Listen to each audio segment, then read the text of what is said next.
A soldado galega Idoia Rodríguez Buján morreu en Afganistán o 21 de febreiro de 2007. Como recorda esta placa, ela foi a primeira muller soldado caída en operacións.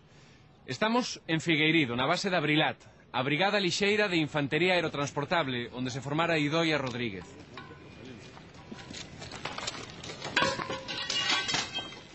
Aquí, os soldados galegos, na súa maioría, adestran duro para despois formar parte de misións internacionais como en Afganistán ou no Líbano. Desde a Guerra Civil, Galicia non é escenario de conflictos bélicos, pero na historia do noso pobo son moitos os caídos en combate.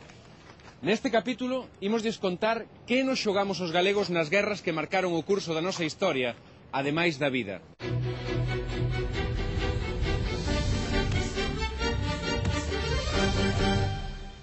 Na historia de Galicia, ademais das grandes batallas dos castrexos contra os romanos, se hai unha fazaña bélica por excelencia, esa é a dos irmandiños. Eles foron os artífices da primeira gran revolta social europea. Hoxe, 5 séculos despois, a memoria dos irmandiños segue viva no que quedou en pé dos castelos e das torres, como a esta de Altamira, no concello coruñés de Brión. O caso é que todo o mundo escoitou falar dos irmandiños, pero quen foron realmente? Por que se levantou todo o pobo contra os señores feudais, derrocando os seus castelos e tomando o poder? E o que é máis importante, que significou para Galicia a derrota dos irmandiños? Ímolo ver na nosa primeira historia de hoxe.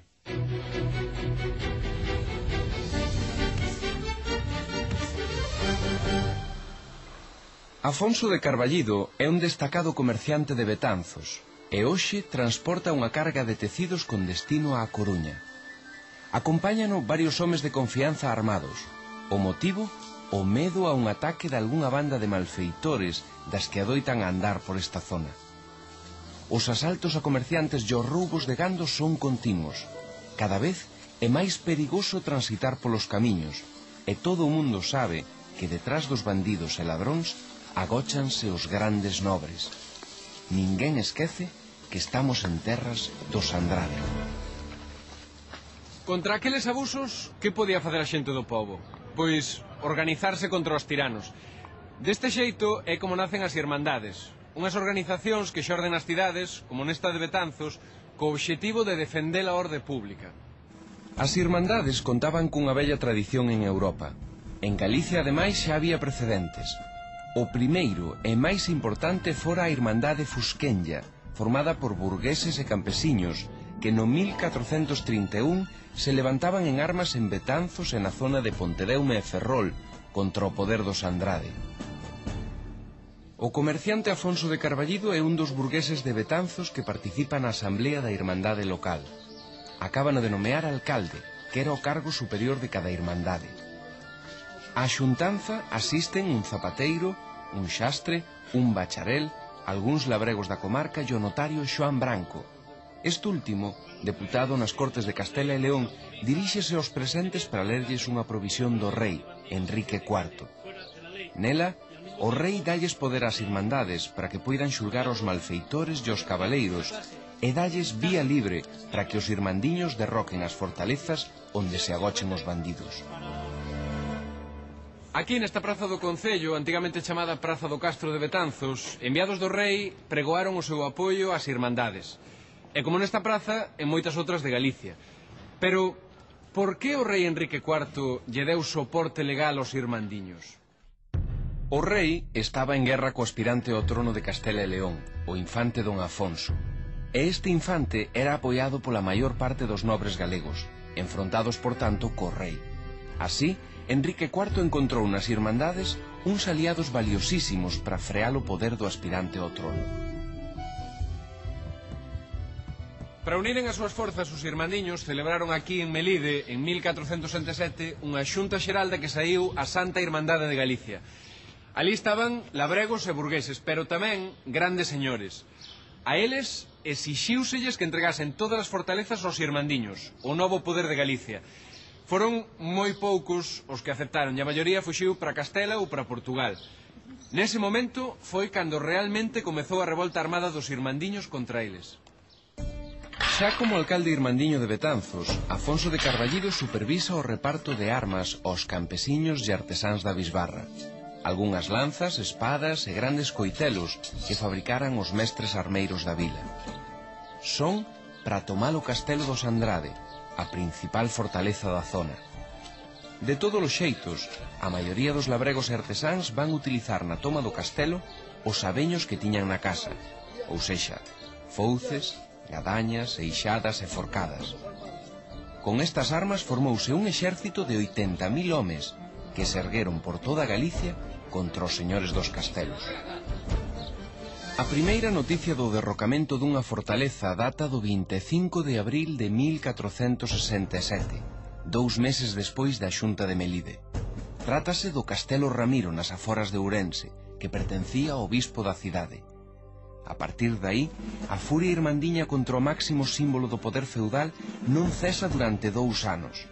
Derrócanse en total 140 torres e castelos dos máis importantes señores de Galicia: Lemos, Altamira, Andrade, Soutomaior, Pardo de Cela e ata o arzobispo de Santiago.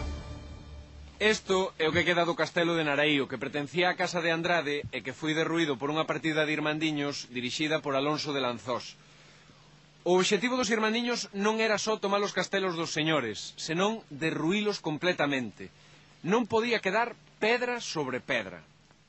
O sistema máis habitual para botar abaixo os castelos era facer buratos na parte inferior dos muros, enchelos de madeira e trapos aos que logo se lles prendía lume. Outras veces, con maior dificultade, procedíase desde arriba a derrubar pedra por pedra.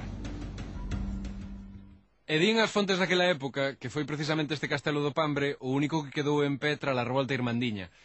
Unha revolta que durou 2 anos, porque na primavera de 1469 os grandes señores vanse reorganizar e iniciar a contraofensiva nobiliar.